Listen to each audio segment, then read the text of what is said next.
വാർത്തകൾ പറഞ്ഞും സംസാരിച്ചൊക്കെ സമയം ഒത്തിരി കടന്നുപോയി. അതുകൊണ്ട് പ്രസ് സ്റ്റോപ്പിലേക്ക് അതിവേഗം പോവാണ്. ലിജോ വർഗീസ് ഉണ്ട് എനിക്കിപ്പം. Lijo Varghese, good morning.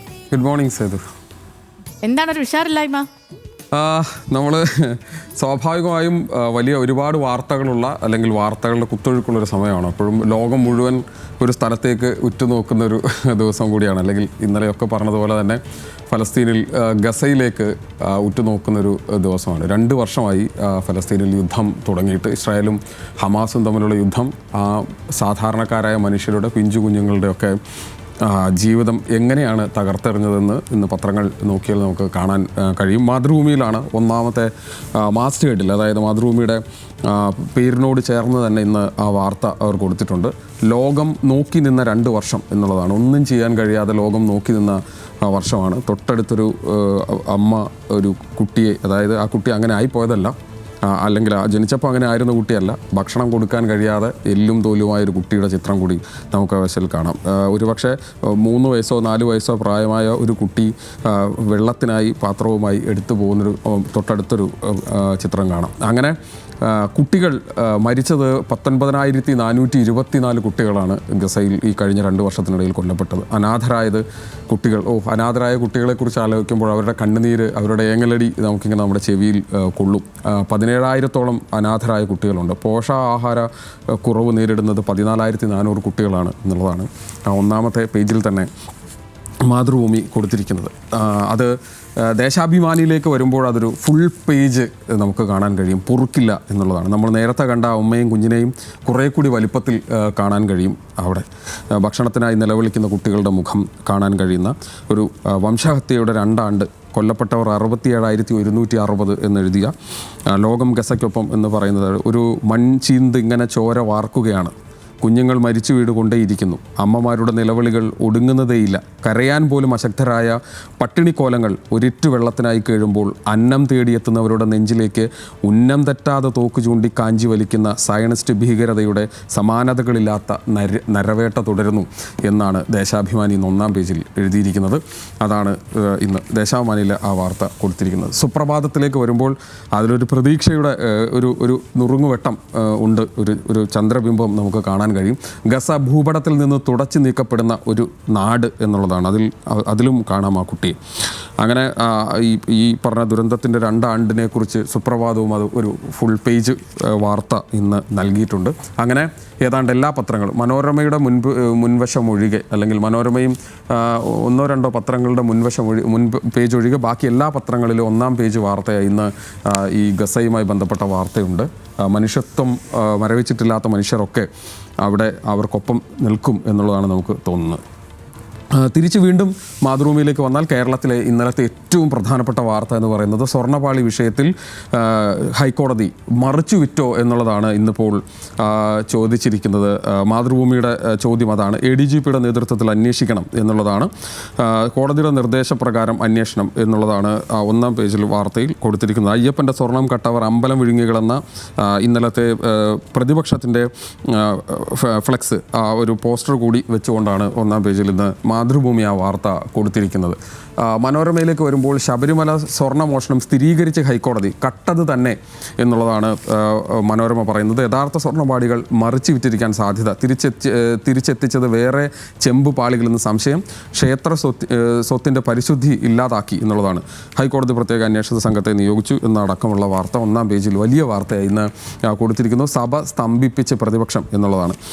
അതിൽ തന്നെ ഒരു കോളം വാർത്ത വേറെയും മനോരമ ഇന്ന് കൊടുത്തിട്ടുണ്ട്. അത് ഇളക്കി വിടുന്നത് കടന്നൽ കൂടെന്ന് അറിഞ്ഞില്ല എന്നുള്ളതാണ്. ദ്വാരപാലക ശില്പങ്ങൾ സ്വർണം പൊതിഞ്ഞതുമായി ബന്ധപ്പെട്ട എല്ലാ ഫയലുകളും രേഖകളും ഹാജരാക്കാൻ നിർദ്ദേശിച്ചപ്പോൾ കടന്നൽ കൂടാണ് ഇളക്കി വിടുന്നതെന്ന് ഒട്ടും പ്രതീക്ഷിച്ചില്ലെന്ന് ഹൈക്കോടതി ഡിവിഷൻ ബെഞ്ച് പറഞ്ഞു എന്നുള്ള കാര്യം കൂടി വെച്ചുകൊണ്ടാണ് മനോരമ ആ വാർത്ത ഇന്ന് മറ്റൊരു ഇതായി കൊടുത്തിരിക്കുന്നത്. മറ്റൊന്ന് കേരള കൗമുദിയാണ്. കേരള കൗമുദിയിൽ ആ വാർത്ത കൊടുത്തിരിക്കുന്നത് ദേവസ്വം മുഖം മൂടി അഴിഞ്ഞു വീഴും എന്നുള്ളതാണ്. ഈ അന്വേഷണം കഴിയുമ്പോഴേക്കും ദേവസ്വത്തിൽ അവിടെ നടന്നിരിക്കുന്ന, അല്ലെങ്കിൽ ഉദ്യോഗസ്ഥരുടെ നേതൃത്വത്തിൽ നടന്നിരിക്കുന്ന ഈ അഴിമതിയുടെ മുഖം മൂടി അഴിഞ്ഞു വീഴും എന്നുള്ളതാണ്. സ്വർണ്ണപ്പാള കേസിൽ പ്രത്യേക അന്വേഷണത്തിന് ഹൈക്കോടതി എന്നുള്ളതാണ് അതിൽ പറഞ്ഞിരിക്കുന്ന വാർത്ത. അതാണ് ഇന്ന് കേരള കൗമുദി നൽകിയിരിക്കുന്ന വാർത്ത. അത് കുറേ കൂടി കടിപ്പിച്ച് രാഷ്ട്രീയമായി തന്നെ ഉയർത്തിയിരിക്കുന്ന മറ്റൊരു വാർത്ത. അത് വീക്ഷണത്തിലാണ്. അമ്പലം വിഴുങ്ങി സർക്കാർ എന്നുള്ളതാണ് വീക്ഷണം അതിൽ നിന്ന് കൊടുത്തിരിക്കുന്ന ഹെഡ്ലൈനിൽ കൊടുത്തിരിക്കുന്ന പ്രധാനപ്പെട്ട വാർത്ത. ഇനി നമുക്ക് വീണ്ടും എഡിറ്റ് പേജിലേക്ക് വന്നു കഴിഞ്ഞാൽ അത് എഡിറ്റ് പേജിൽ വീണ്ടും നമുക്ക് കാണാൻ കഴിയുക ഗസയുമായി ബന്ധപ്പെട്ട വാർത്തകളാണ്. അതെല്ലാ പത്രത്തിൻ്റെ ഉൾപേജുകളിൽ നിന്ന് അങ്ങനെ തന്നെയാണ് പോയിരിക്കുന്നത്. സ്തബ്ധം ഗാസ എന്നുള്ളതാണ്. ഗാസയിലെ രക്തച്ചൊരിച്ചിൽ അവസാനിപ്പിക്കുമെന്നതിന് ഡൊണാൾഡ് ട്രംപിൻ്റെ പദ്ധതിയില്ലാതെ മറ്റൊരു വഴിയും തൽക്കാലം ലോകത്തിന് മുന്നിലില്ല എന്ന് പറയുന്നതാണ്. അതിന് ഒപ്പം തന്നെ നരകത്തിൽ നിന്നൊരു നേർചിത്രം എന്ന പല കുട്ടികളുടെ മുഖങ്ങൾ നമുക്കിങ്ങനെ കാണാവുന്നൊരു വാർത്ത കൂടി ഇന്ന് മാതൃഭൂമിയിൽ കാണാൻ നമുക്ക് കഴിയും. മറ്റൊരു വാർത്ത വീണ്ടും നമുക്ക് ഒന്നാം പേജുകളിലേക്ക് പോയാൽ അത് മാധ്യമത്തിൽ ഒന്നാം പേജിൽ രണ്ട് വാർത്തകളിൽ ഒന്ന് ചീഫ് ജസ്റ്റിസിന് ചെരുപ്പേറ് എന്നുള്ളതാണ്. അഭിപ്രായ സ്വാതന്ത്ര്യത്തിന് സുപ്രീം കോടതിയിലും ആക്രമണം. സനാതന ധർമ്മത്തെ വിമർശിച്ചെന്ന് പറഞ്ഞ് ചെരുപ്പെറിഞ്ഞ അഭിഭാഷകൻ നടപടി വേണ്ടെന്ന് ചീഫ് ജസ്റ്റിസ് എന്നുള്ളതാണ് ആ വാർത്ത. രണ്ടാമത്തെ ആ വാർത്തയിൽ തന്നെ ഇന്ന് വീക്ഷണം കുറേ കൂടി ഒരു അതിൻ്റെ ഹെഡ്ലൈൻ കുറേ കൂടി നന്നായിട്ടുണ്ട്. ഷൂ മോക്കർ എന്നുള്ളതാണ്. സുപ്രീം കോടതി ചീഫ് ജസ്റ്റിന് നേരെ ഷൂ എറിയാൻ ശ്രമം എന്ന വാർത്തയാണ് വീക്ഷണം അത് തരത്തിൽ കൊടുത്തിരിക്കുന്നത്.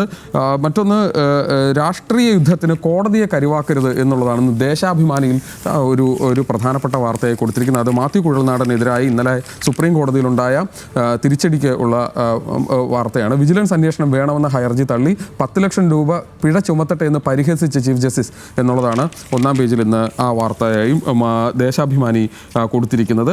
ആര് കവരും ജനഹൃദയം എന്നുള്ളതാണ്. ഇന്നിപ്പോൾ വലിയൊരു ചിത്രമൊക്കെ കൊടുത്താണ് ബീഹാറിലെ തെരഞ്ഞെടുപ്പിൽ 2 ഘട്ടമായി നടക്കും എന്നുള്ള ഇന്നലത്തെ തെരഞ്ഞെടുപ്പ് പ്രഖ്യാപനവുമായി ബന്ധപ്പെട്ട വാർത്ത കൊടുത്തിരിക്കുന്നത്. ജനയുഗം അത് കുറേ കൂടി ഒന്നാം പേജിൽ ഏറ്റവും പ്രധാനപ്പെട്ട വാർത്തയെ കൊടുത്തിരിക്കുന്ന അങ്കത്തട്ടിലേക്ക് എന്നുള്ളതാണ്. ബീഹാറിൽ 2 ഘട്ടമായ വോട്ടെടുപ്പ് ഫലം നവംബർ 14 എന്നുള്ളതാണ് ജനയുഗം ഇന്ന് ഒന്നാം പേജിൽ കൊടുത്തിരിക്കുന്ന പ്രധാനപ്പെട്ട വാർത്ത. മനോരമയിൽ മറ്റൊരു വാർത്ത കൂടിയുണ്ട്. അത് ഈ കഫ് സിറപ്പുമായി ബന്ധപ്പെട്ട വാർത്തയാണ്. കഫ് സിറപ്പ് ഉണ്ടാക്കുന്നതുമായി ബന്ധപ്പെട്ട് ഇവിടെ ഉണ്ടാക്കുന്നത് മരുന്ന് എന്നുള്ളതാണ്. കാഞ്ചീപുരത്തിനടുത്ത് പ്രവർത്തിക്കുന്ന ശ്രേയസൻ ഫാർമസ്യൂട്ടിക്കൽസിൻ്റെ മരുന്നുൽപാദന കേന്ദ്രത്തിൻ്റെ ചിത്രം വെച്ചുകൊണ്ടാണ് ആ വാർത്ത ഇന്ന് മനോരമ ഇന്ന് ഒന്നാം പേജിൽ തന്നെ ആ വാർത്ത കൊടുത്തിരിക്കുന്നത് നമുക്ക് കാണാൻ കഴിയും. രണ്ടാമത് മറ്റ് ഉൾപേജുകളിലെ കുറച്ച് വാർത്തകൾ ദേശാഭിമാനിയിൽ നിന്നുള്ള നോബൽ സമ്മാനം പ്രഖ്യാപിച്ചു തുടങ്ങിയതുകൊണ്ട് തന്നെ അത്തരത്തിലൊരു വാർത്തയുണ്ട്. രോഗപ്രതിരോധ ശേഷി നിയന്ത്രിക്കുന്ന T കോശങ്ങളുടെ കണ്ടെത്തലിനാണ് ഈ തവണത്തെ വൈദ്യശാസ്ത്ര നോബൽ 3 പേർ പങ്കിട്ടു എന്നുള്ളതാണ്. എല്ലാ പത്രങ്ങളിലും ആ വാർത്തയുണ്ട്. പക്ഷേ എന്താണ് ആ വാർത്ത എന്ന് കുറേ കൂടി വലുപ്പത്തിൽ ആ വാർത്ത ഇന്ന് ദേശാഭിമാനി ഇന്ന് ഉൾപേജിൽ ഉൾപ്പെടുത്തിയിട്ടുണ്ട്. മറ്റൊന്ന് ഈ ചെരുപ്പേറുമായി അല്ലെങ്കിൽ ഷൂവേറുമായി ബന്ധപ്പെട്ട വാർത്തയാണ്. ചീഫ് ജസ്റ്റിസിനെതിരായ ആക്രമണം ധൈര്യം പകർന്നത് BJP-കാരുടെ വർഗീയ പ്രസ്താവനകളെന്നാണ് CPM ഇതിനെ അപലപിച്ചിരിക്കുന്നത്. ആ വാർത്ത ഇന്ന് ഉൾപേജിൽ ദേശാഭിമാനി നൽകിയിട്ടുണ്ട്. മറ്റൊന്ന് ഈ സ്വർണ്ണപ്പാളിയുമായി ബന്ധപ്പെട്ട വാർത്തയാണ്. അതിലൊന്ന് ഉള്ളത് മാതൃഭൂമിയിലാണ്. അത് ഈ പ്രശ്നങ്ങൾക്ക് പിന്നിൽ അല്ലെങ്കിൽ ഈ ഇടപാടുകൾക്ക് പിന്നിൽ ഒരേ ഉദ്യോഗസ്ഥൻ എന്നുള്ളതാണ്. ശബരിമലയിൽ 2 തവണ സ്വർണം പൂശി ഈ 2 തവണ സ്വർണം പൂശിയ സമയത്തും ഉണ്ടായിരുന്നത് ഒരേ ഉദ്യോഗസ്ഥനാണെന്നുള്ള വാർത്ത അതിലുണ്ട്. ചെമ്പുപാളി എന്ന കത്ത് തയ്യാറാക്കിയത് അദ്ദേഹമാണ് എന്നും പറഞ്ഞാണ് ആ വാർത്ത ഇന്നിപ്പോൾ മാതൃഭൂമി ആ വാർത്ത കൊടുത്തിരിക്കുന്നത്. മനോരമയിലൊരു വാർത്തയുണ്ട്. അത് ഊരാക്കുടുക്കിൽ സർക്കാർ എന്നുള്ളതാണ്. അല്ലെങ്കിൽ ഇപ്പോൾ ഈ സ്വർണ്ണപ്പാളിയുമായി ബന്ധപ്പെട്ട വിഷയത്തിൽ സർക്കാർ ഇപ്പോൾ ഒരു ഊരാക്കുടുക്കിലെത്തിയിരിക്കുന്നു. സർക്കാരിന് ഓർക്കാപ്പുറത്ത് തിരിച്ചടി ഉണ്ടായി എന്നുള്ളതാണ്. അന്വേഷണ സംഘത്തെ നിയോഗിച്ച് പിടിമുറുക്കി ഹൈക്കോടതി എന്നുള്ളതാണ്. തിരഞ്ഞെടുപ്പിൻ്റെ പടിവാതിൽക്കൽ സംഘടിപ്പിച്ച ആഗോള അയ്യപ്പ സംഗമം രാഷ്ട്രീയ നേട്ടം ഉണ്ടാകുമെന്ന് കരുതിയതിനിടയിൽ നിന്നാണ് സ്വർണ്ണപ്പാളി വിവാദം സർക്കാരിന് തിരിച്ചടിയാകുന്നത് എന്നുള്ളതാണ് ഇന്ന് മനോരമ പറഞ്ഞു വെക്കുന്നത്. മനോരമയുടെ 10-ാം പേജിൽ ഒരു വാർത്ത കൂടിയുണ്ട്. അത് ബീഹാർ തെരഞ്ഞെടുപ്പുമായി ബന്ധപ്പെട്ടതാണ്. ഇന്ത്യൻ പൗരന്മാരല്ലാത്ത എത്ര പേർ പുറത്തായി, അതായത് തീവ്ര വോട്ടർ പട്ടിക പരിഷ്കരണവുമായി ബന്ധപ്പെട്ട് കേന്ദ്ര തെരഞ്ഞെടുപ്പ് കമ്മീഷനോട് ചോദിച്ച ചോദ്യങ്ങൾക്ക് ഇതുവരെയും ഉത്തരം നൽകിയില്ല എന്നുള്ളതാണ്. അന്തിമ പട്ടിക പ്രസിദ്ധീകരിച്ചപ്പോൾ 3.66 ലക്ഷം പേരെ നീക്കി എന്നുള്ളതാണ്. ഇന്ത്യൻ പൗരന്മാരല്ലാത്ത എത്ര പേർ ബീഹാറിൽ വോട്ടർ പട്ടികയിൽ നിന്ന് പുറത്തായി എന്ന ചോദ്യത്തിന് മറുപടി പറയാതെ തെരഞ്ഞെടുപ്പ് കമ്മീഷൻ ഇത്തരത്തിൽ ആരെങ്കിലും ഉൾപ്പെട്ടിട്ടുണ്ടെങ്കിൽ സമഗ്ര വോട്ടർ പട്ടിക പരിഷ്കരണത്തിൻ്റെ ഭാഗമായി രേഖകൾ പരിശോധിക്കുമ്പോൾ പുറത്താകുമെന്ന് നേരത്തെ കമ്മീഷൻ വ്യക്തമാക്കിയിരുന്നു. പക്ഷേ അത് എത്രയാണെന്ന് പറയാൻ ഇതുവരെ കമ്മീഷൻ തയ്യാറായില്ല എന്നുള്ളതാണ്. ഇത്തരത്തിൽ നിരവധി വാർത്തകൾ ഉണ്ട്. പലതരത്തിലുള്ള വാർത്തകൾ പല പത്രങ്ങളിലായി ഇന്ന് പടർന്ന് കിടക്കുന്നതായി നമുക്ക് കാണാൻ കഴിയും. അതിൽ നിന്ന് സ്വരുക്കൂട്ടിയ വാർത്തകളാണ് നിങ്ങൾക്ക് മുമ്പിൽ ഇപ്പോൾ നമുക്ക് ഒരു ചുരുങ്ങിയ സമയം കൊണ്ട് പറയാൻ ശ്രമിച്ചത്. ഏതായാലും ഇനി വീണ്ടും സേതുലക്ഷ്മിയിലേക്ക്.